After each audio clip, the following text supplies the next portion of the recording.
Hi guys, today's webcast we're going to be talking about bone. First off, I want to remind you that bone is a connective tissue. Bone is a connective tissue. It's one of the ones we discussed before. And as such, it has a special cell for ECM. Special cell in its ECM. Remember, for connective tissue proper, we talked about the fibroblast, which secreted the collagen, reticular, and elastic fibers. In bone, it's going to be the osteoblast, or osteocyte more generally. Osteocyte, bone. Osteo, bone. It's going to be comprised of the osteoblast, and the osteoclast. Osteoclast. The osteoblast is going to create new bone. The osteoclast is going to break down bone. Break down bone. And those will work together to achieve bone remodeling. Work together to achieve bone remodeling. This is an important concept to remember with bone, is that it's continually being broken down and recreated, and this is called bone remodeling. The ECM of bone is made up of two major categories of components. ECM of bone, that's going to be the organic component comprising approximately 35%, and the inorganic component comprising about 65%.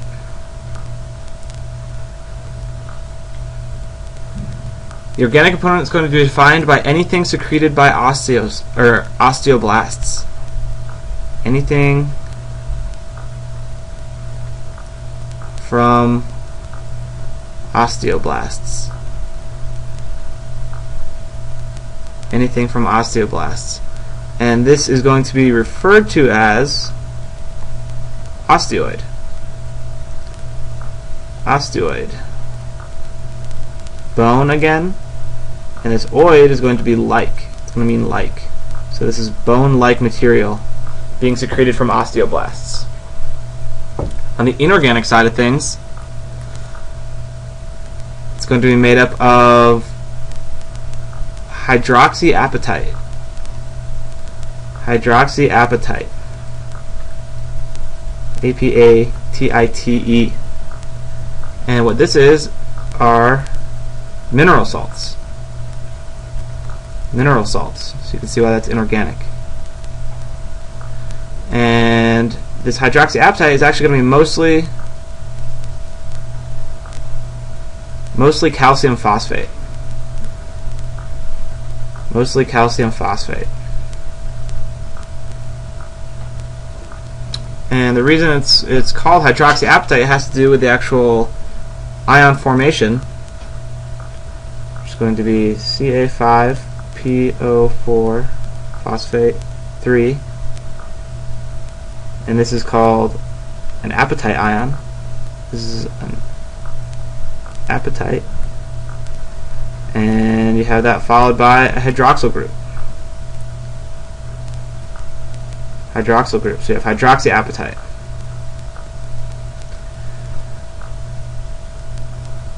Now there are fibers within the ECM as well.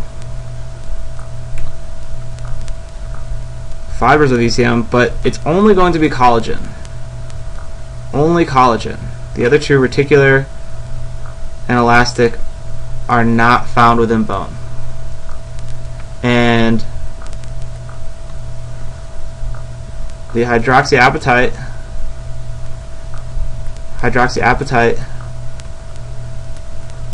and collagen work in unison to provide strength and flexibility. Provide strength, I'm going to leave it as.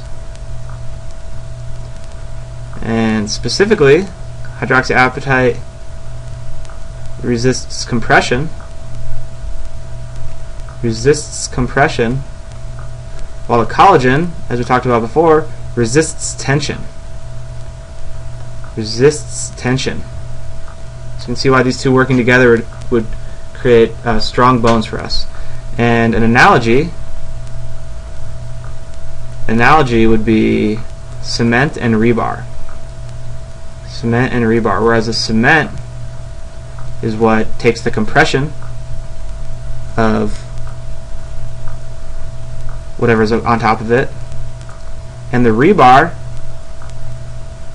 takes the tension. Cement doesn't have a whole lot of tensile strength. It can be pulled apart, and rebar doesn't have a whole lot of compression strength. It can be bent readily. But those two together create something strong, like the cement that we drive on, or in cement pillars. So that's a good analogy to think of. To move on, next part of the anatomy of the bone we're going to talk about is the Haversian system. The Haversian system is actually how bone is created. Whoa. Let's try that again. Haversian system. And like everything else, it's also can be referred to as an osteon, which is the main portion. It's the main unit of the Haversian system. Osteon. So I'm going to start drawing here, because I'm probably running out of time. We're going to refer to this as the osteon. Osteon. The osteon is going to have concentric circles of lamellae. Concentric circles of lamellae.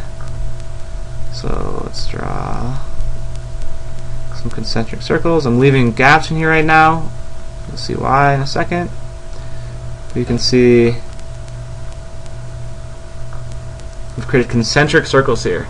And in these gaps of these concentric circles, I'm going to label that really quick. These are lamellae. In those gaps, we're going to find lacunae. Lacunae. And these lacunae are the cavities that the osteocytes sit in. The cavities in the bone, in the osteon, that the osteocytes sit in. And those are going to be the osteoblasts and osteoclasts that create and break down cells. Lacunae. The next part of this Haversian system, or osteon, are going to be the canaliculi. Actually, first we're going to talk about the central canal. Central canal. So that's going to be this canal running down the center, as you can imagine. And what it has running down it is a nerve, which we'll put in green, an artery, and a vein, and I think as well a lymph vessel, but I'm not going to diagram that. And that is all going to be, like I said, the central canal. And this provides the blood supply for the osteon in order to build bone. Central canal. And how the nutrients from the blood supply get to the osteocytes, since they're not connected here, you see there's no connection for these osteocytes right now to the central canal and the blood supply, are called canaliculi. Canaliculi. So I'll draw that in green here. And what these are a network of small cracks, almost, in the osteon that help transmit nutrients, draw one this way, between osteocytes. So these osteocytes, they don't all connect directly to the central canal. That wouldn't be, that would create too many cracks in the osteon for it to work properly. And so you have nutrients that are being transported in blood and diffusing through these canaliculi to provide nutrients for the osteoblasts and inside these lacunae. And you can see that in order to get to these outside ones, the nutrients actually have to pass through the inside ones first. And it's important to realize that red blood cells never leave the blood vessel, and its nutrients are deposited and diffusing through these canaliculi.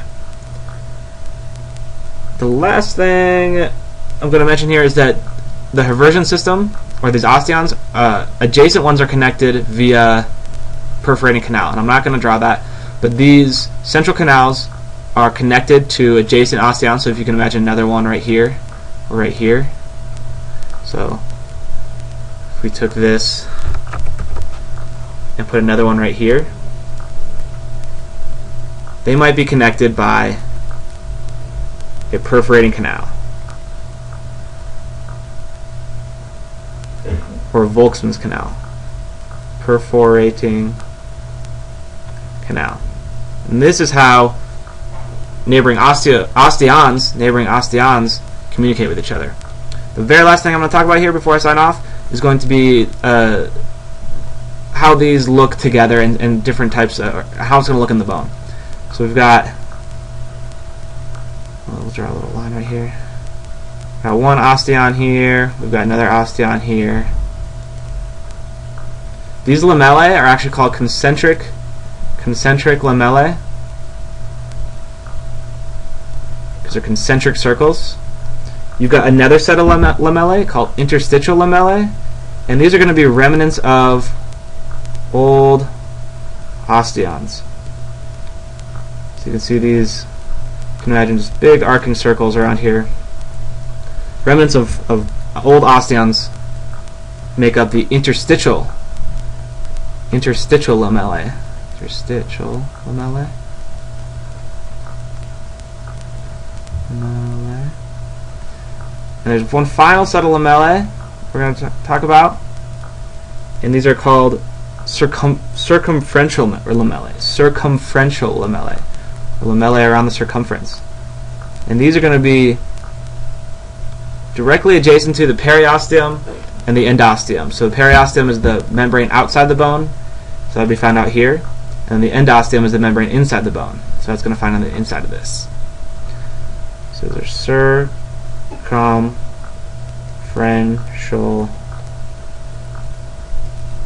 lamellae. Thanks for watching today, guys, and just run through this again if you want to pick up the finer points of it, and we'll talk to you guys again next week.